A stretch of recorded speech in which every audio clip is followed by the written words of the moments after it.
தர்ஷன் பார்கவியை கல்யாணம் பண்ணிக்குவாங்கன்னு நினைக்கிறவங்க நம்ம வீடியோக்கு ஒரு லைக்கா போட்டு தெரிவிச்சிருங்க. இப்போ அன்புக்கரசி வந்து நான் மாப்பிள்ளைய வீட்டுக்கு கூட்டிட்டு போறேன்னு சொல்றாங்க.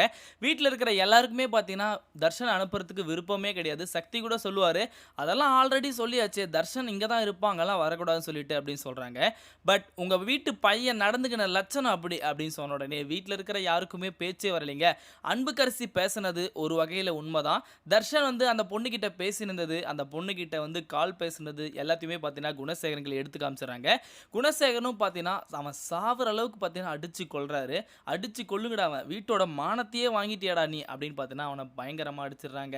உடனடியா தடுக்கிறதுக்காக எல்லாரும் வராங்க. நந்தினி பார்த்தீங்கன்னா, அவங்க எல்லாரும் தடுத்து நிறுத்துறாங்களா, இப்போ அன்புக்கரசி பார்த்தீங்கன்னா, அவனுடைய ஃபோனவே வந்து எக்ஸ்சேஞ்ச் பண்றாங்க. லவ் டுடே படத்துல வர்ற மாரி.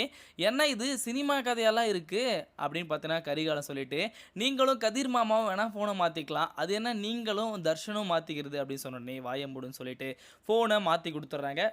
நியூ சிம்மு மாப்பிள, இதில் பொம்பளைங்க நம்பரே இருக்காது அப்படின்னு பார்த்தீங்கன்னா, அவர் கொண்டு போய் கொடுக்குறாரு தர்ஷன் கிட்ட. ஸோ நக்கல் பண்ணிட்டு தர்ஷன் கையில் கொடுக்கவும், தர்ஷனால் எதுவுமே பேச முடியலைங்க. ஏன்னா பேசுனது எவிடன்ஸாக பார்த்தீங்கன்னா, அப்படியே வந்து குணசேகரங்களை காமிச்சிடுறாங்களா, இப்போ நீ கண்டிப்பாக என் தங்கச்சியை தான் கட்டிக்கணும், பார்கவியோ மறந்துடணும்னு ஒரு கட்டாயத்தில் நம்ம தர்ஷன் தள்ளப்பட்டாலையும், தர்ஷனுக்கு என்னவோ இந்த கல்யாணத்தில் சுத்தமாக விருப்பம் இல்லை. அந்த பொண்ணு மெச்சூரிட்டியே இல்லாமல் இருக்குது, அவளை நான் எப்படி கட்டிப்பேன் அப்படின்னு பார்த்தீங்கன்னா, அவங்க சித்தப்பான நம்ம சக்தி கிட்ட சொல்கிறாங்க.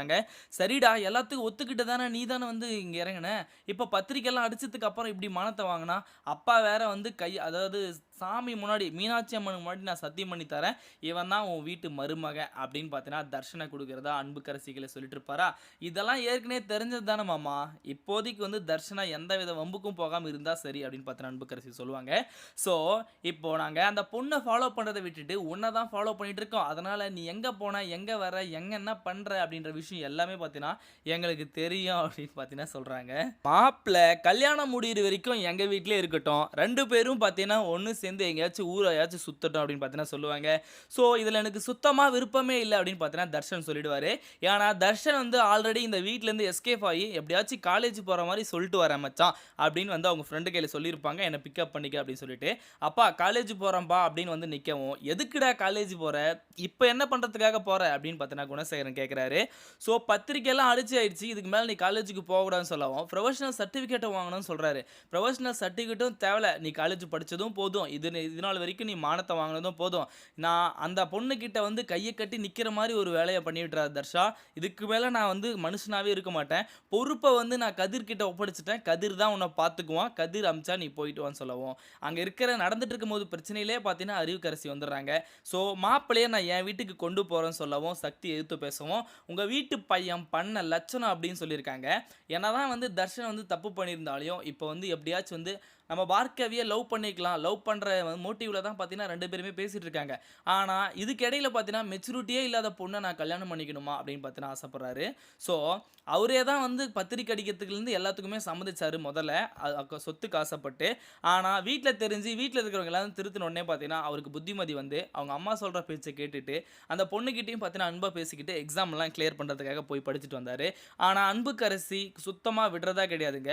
மாமா கிட்ட மீனாட்சி அம்மனுக்கு முன்னாடி சத்தியம் வாங்கிட்டு இருக்கோம், கண்டிப்பாக எப்படியாச்சும் அவர் உயிரே போனாலே வந்து இந்த கல்யாணத்தை நடத்திடுவார், அப்படி மட்டும் இந்த கல்யாணம் நடக்கலைன்னா உங்களையும் கொண்டுட்டு நானும் கொண்டுப்பேன் கதிரே, உங்களை தான் நான் மலை போல் நம்பிட்டு இருக்கேன், நீங்கள் 3 பேர் இருக்கீங்க, நீங்கள் 3 பேர் தான் அவன் கிட்டவே இருக்கணும், கூடவே இருக்கணும், பார்த்துக்கணும், அவன் சாப்பிட்றது கூட வெளியே வரக்கூடாது, சாப்பாடு ரூமுக்கே கொண்டு போங்க அப்படின்னு பார்த்தீங்கன்னா ஆதி குணசேகரன் ஒரு ட்விஸ்ட்டை வச்சிருப்பாரு.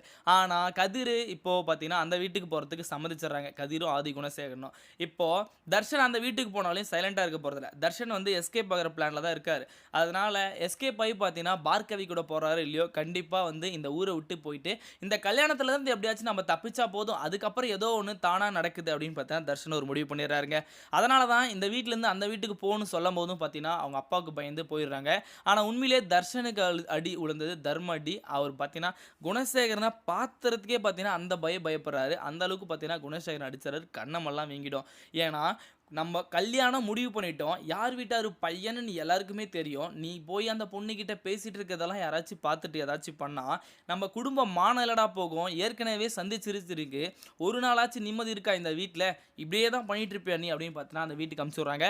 தர்ஷா எப்பவுமே சொல்றேன் பாரு, அப்பா மானத்த வாங்கிடாத, நான் சத்தியம் பண்ணி குடுத்துருக்கேன் அறிவுக்கரசிகிட்ட அப்படின்னு சொல்லி தான் அனுப்புவாங்க.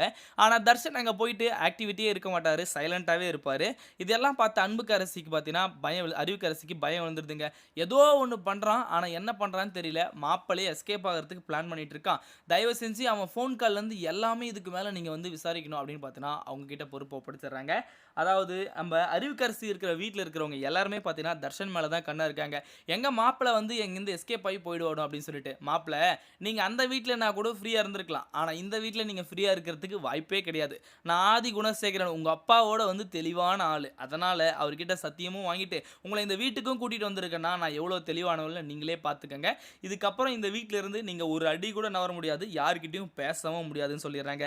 ஆனா தர்ஷனுக்கு இந்த இடத்துல இருந்து எப்படியாச்சும் எஸ்கேப் ஆகணும். பழைய ஃபோன் நம்பர் ஏதாச்சும் ஞாபகம் வருமான்னு பார்த்துட்டு இருக்காங்க. அவங்க அம்மா கிட்ட பேசுறாங்க. அவங்க அம்மாவும் பார்த்தீங்கன்னா, இத நான் வேற வழியில கொண்டு வரேன் அப்படின்னு பார்த்தீங்கன்னா சொல்லியிருப்பாங்களா? எனக்கு என் பையன் முக்கியம். அவனுடைய வாழ்க்கையும் முக்கியம். இத நான் வேற மாரி கொண்டு போக போறேன்னு சொல்லுவாங்க. ஒண்ணு ஜீவானந்தத்த கூப்பிட்டு இந்த பிரச்சனைய முடிப்பாங்க. இல்லன்னா அப்பத்தாவ கூப்பிட்டு இந்த பிரச்சனைய முடிப்பாங்க. ஜீவானந்தத்த கூப்பிட்டா கண்டிப்பா போலீஸ், வக்கீலுன்னு கூட்டிட்டு வந்து உனக்கு இதுல சம்மதம் இருக்கா அப்படின்னு கேட்பாங்க மாப்பிள்ளை கிட்ட. மாப்பிள்ளை இல்லன்னு சொல்லிடுவாங்க. பொதுவா ஒரு கல்யாணத்துல ஒரு பொண்ணு கிட்ட தான் கேட்பாங்க. இந்த கல்யாணத்துல உனக்கு சம்மதம் இருக்கான்னு சொல்லிட்டு.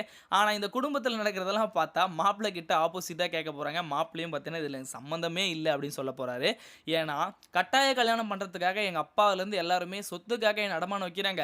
இதுல எனக்கு சுத்தமா விருப்பமே கிடையாது அப்படின்னு வந்து தர்ஷன் ஒரு வார்த்தை சொல்லிட்டா, கண்டிப்பா வந்து ஜீவானந்தம் காப்பாத்தி விட தான் போறாரு நம்ம தர்ஷன. இதெல்லாம் தெரிஞ்சுக்கிட்டு தான் நான் வேற வழியில இத முயற்சி பண்ண போறேன். இதுக்கப்புறம் என் புள்ள தான் எனக்கு முக்கியம். எனக்கு என் வீட்டுக்காரே இல்லன்னா கூட பரவால்ல. அவனுடைய வாழ்க்கை தான் எனக்கு முக்கியம் அப்படின்னு பார்த்தீங்கன்னா, ஈஸ்வரி சொல்லிட்டு இருப்பாங்க. நந்தினி, ஈஸ்வரி, ரேணுகா எல்லாருமே ஜனனி எல்லாருமே பார்த்தீங்கன்னா ஒரு முடிவுக்கு வந்துட்டாங்க. இந்த பிரச்சனைய இந்த வீட்ல இருந்து வெளியில கொண்டு போகணும் அப்படின்னு சொல்லிட்டு.